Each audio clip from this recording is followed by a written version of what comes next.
दिल्ली के प्रशांत विहार में रोहिणी के अंतर्गत कार्यरत स्वच्छता कर्मचारियों को सम्मानित किया गया। कार्यक्रम में बतौर मुख्य अतिथि रोहिणी जोन की उपायुक्त भारतीय प्रशासनिक सेवा के अधिकारी निधि मलिक रही, जिन्होंने स्वच्छता कर्मचारियों की हौसला अफजाई की। इस दौरान स्वच्छता कर्मचारियों के साथ ही फेडरेशन के अंतर्गत आने वाले 11 सोसाइटी को जीरो वेस्ट मैनेजमेंट के लिए विशेष तौर पर सम्मानित किया गया। खुद से कभी हारे नहीं, क्योंकि जीतने का किया था वादा। मुश्किलें आई जरूर, लेकिन झुकाया नहीं अपना इरादा। ये महज एक कहावत नहीं है, ये पंक्ति उन लोगों पर सार्थक साबित होते हैं जिन्होंने अपने दायित्वों को बखूबी निभाया। और ऐसे ही लोगों के हौसले और जज्बे को सलाम करने के लिए दिल्ली में नगर निगम के अंतर्गत कार्यरत स्वच्छता कर्मचारियों की हौसला अफजाई की। दरअसल राजधानी दिल्ली में साफ सफाई कर दिल्ली को चमकाने में अपनी महत्वपूर्ण भूमिका निभाने वाले स्वच्छता कर्मचारियों के सराहनीय कार्य को देखते हुए उन्हें सम्मानित किया गया। दिल्ली के प्रशांत विहार इलाके में Rohini federation of co operative group housing society द्वारा एक कार्यक्रम के माध्यम से इन स्वच्छता कर्मचारियों को सम्मानित किया गया। इस दौरान रोहिणी नगर निगम जोन की उपायुक्त निधि मलिक मुख्य रूप से उपस्थित रही और इन कर्मचारियों की हौसला अफजाई की। सम्मान के क्रम में स्वच्छता कर्मचारियों के साथ ही फेडरेशन के अंतर्गत आने वाले 11 सोसाइटीज को जीरो वेस्ट मैनेजमेंट के लिए सम्मानित किया गया। साथ ही इस मौके पर स्वच्छता का संदेश देते हुए लोगों को सिंगल यूज प्लास्टिक से होने वाले नुकसान को लेकर भी जागरूक किया गया। इस मौके पर उपायुक्त रोहिणी जोन निधि मलिक ने फेडरेशन के इस कार्य की जमकर सराहना की और कहा कि इससे कर्मचारियों का हौसला बढ़ता है। वहीं फेडरेशन के पदाधिकारियों ने उपायुक्त का धन्यवाद किया और कहा कि फेडरेशन समाज हित के कार्यों में हमेशा अग्रणी भूमिका निभाता रहेगा। आज रोहिणी जोन की फेडरेशन की तरफ से यहाँ पे एक कार्यक्रम आयोजित हुआ है, जिसमें हमने जो हमारी ज़ीरो वेस्ट सोसाइटीज़ हैं उनको सम्मानित किया है। हमारे सफाई कर्मचारी हैं जो निरंतर काम करते रहते हैं, उनको सम्मानित किया है। हमने बाकी सभी सोसाइटीज़ में अवेयरनेस जनरेट करी है कि कैसे वो भी हमारे 100 days to beat plastic drive में सहयोग दे सकते हैं और बाकी सारी सोसाइटीज़ भी कैसे ज़ीरो वेस्ट सोसाइटीज़ बनने के लिए कोशिश करें। तो बहुत बहुत धन्यवाद पहले तो फेडरेशन के सभी पदाधिकारियों का और हमारे सारे लोगों का, हमारे कर्मचारियों का, हमारी सारी सोसाइटीज़ का, हमारी कंसेशनर, हमारी ITC वाओ की टीम का, इन सब लोगों के ही सहयोग से आज ये कार्यक्रम इतना अच्छे से आयोजित हो पाया है। धन्यवाद। इस तरह का सम्मान जो समारोह कर्मचारियों को सम्मान किया जाता है, उनके उत्साह के लिए कितना महत्वपूर्ण होता है? ये बिल्कुल महत्वपूर्ण होता है, क्योंकि आप ये समझें कि ये लोग दिन से रात काम करते रहते हैं और हम लोग शिकायत के समय पे तो सबसे पहले याद कर ही लेते हैं कि देखिए आज यहाँ पे सफाई थोड़ी रह गई है, आज वहाँ रह गई है, पर हम बहुत कम इस बात का ध्यान देते हैं कि जो दिन रात ये काम कर रहे हैं उसके लिए भी कभी ना कभी उन्हें अप्रिशिएट करना ज़रूरी है। तो आज जो ये कार्यक्रम हुआ है ये इसी चीज़ के लिए है कि कभी ना कभी हर इंसान चाहता है कि जो कार्य उसने किया है उसको भी पहचाना जाए, एक्नॉलेज किया जाए। This is what we have done today and I thank the entire federation and all societies.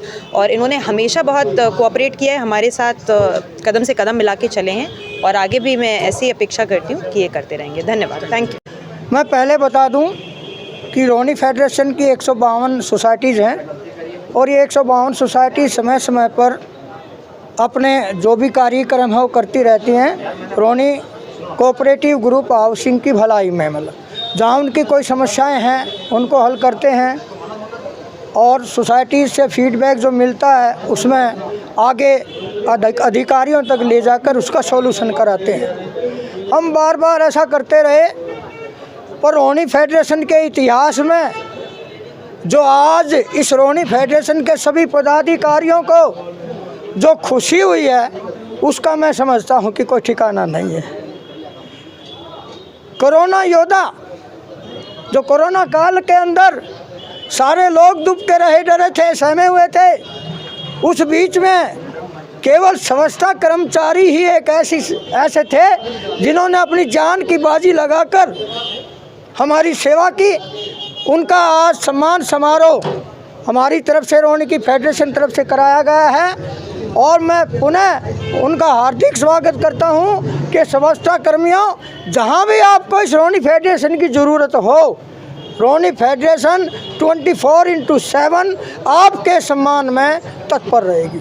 हमने बहुत दिनों से ये विचार कर रखा था कि जिन्होंने कोरोना काल में अपनी जान को दांव पर रखकर हम सभी निवासियों की सेवा की, क्यों न उनका सम्मान किया। क्यों देखा जाए जिन्होंने सफाई के दौरान घर के जो एम्प्लॉय थे वो भी नहीं आ रहे थे। एक सिर्फ ये सफाई कर्मचारी ऐसे एमसीडी के जो आके गाँव में और जीरों को साफ करते थे, उनको कोविड हुआ था, उनके भी कपड़े और जो गंदगी थी उठा के ले जाते थे। वास्तव में असली वो लोग हैं जो सम्मान के काबिल थे। तो हमारे फेडरेशन ने सोचा इनका एक सम्मान किया जाए, एमसीडी के सभी अधिकारियों की प्रेजेंस भी किया जाए। तो हमें अपार खुशी है कि हमारे डीसी मैडम, असिस्टेंट कमिश्नर और उनके सभी अधिकारी, करीब 19 अधिकारी एमसीडी के आज प्रेजेंट थे और मुझे बहुत खुशी हुई है कि इन लोगों को सम्मान किया इस तरह से उनकी हौसला अफजाई करके, ताकि आगे आने वाले समय में इसी तरह से वो निरंतर कार्य करते हैं।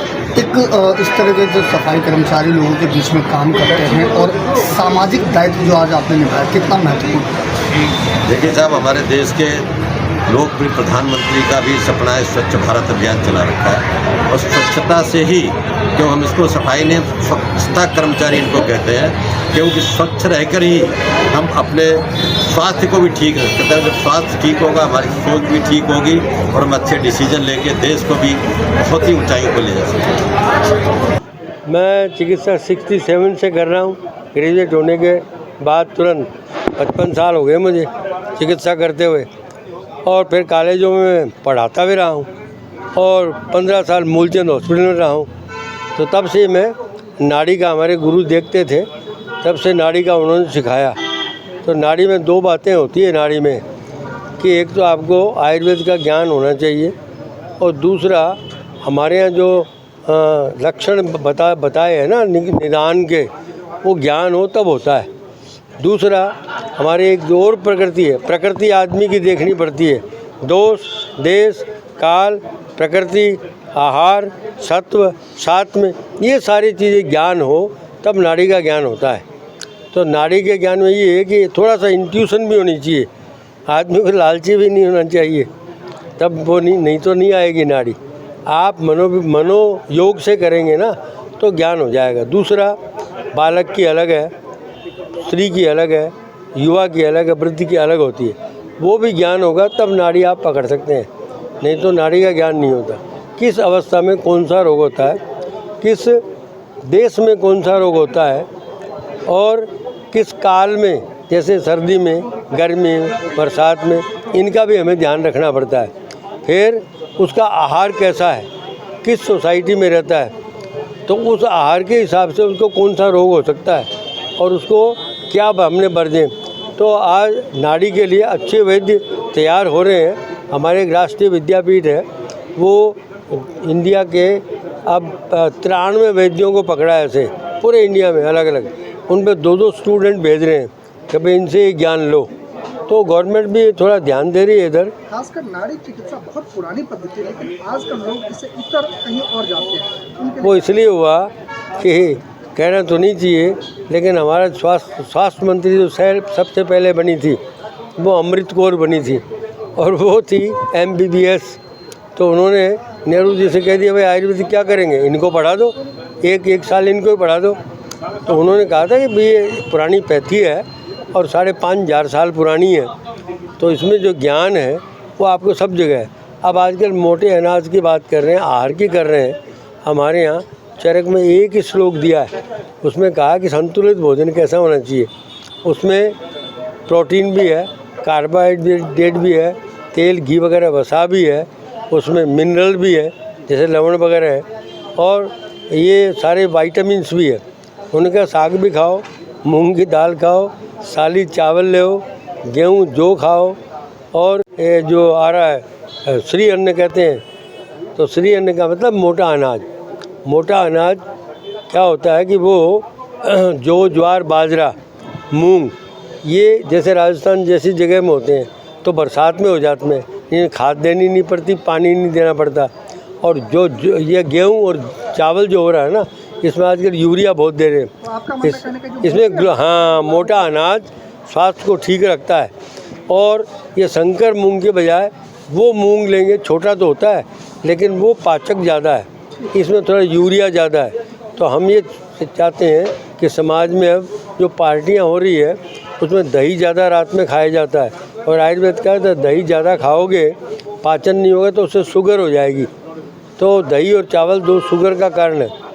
देश भेद से हैं, मतलब ये जो आपका बंगाल है, बिहार है, मद्रास, उड़ीसा, इनके लिए तो चावल जो है ज़रूरी है और हमारे लिए जो ज्वार, बाजरा, गेहूँ ज़रूरी है। तो ये विपरीत जब हो जाता है ना, तब बीमारियाँ होती है। तो जैसा देश वैसा खाना चाहिए, तब जाकर के आदमी स्वस्थ रहता है और वो हमेशा अपना जीवन यापन अच्छा करता है। अपना परिचय देते हुए बताएं कि आप कहाँ करते हैं। मैं रविंद्र स्वच्छता कर्मचारी वार्ड नंबर 53 और आज यहाँ पे फेडरेशन की तरफ से सफाई कर्मचारियों का स्वागत किया गया है और इनको सम्मानित किया गया है फेडरेशन की तरफ से।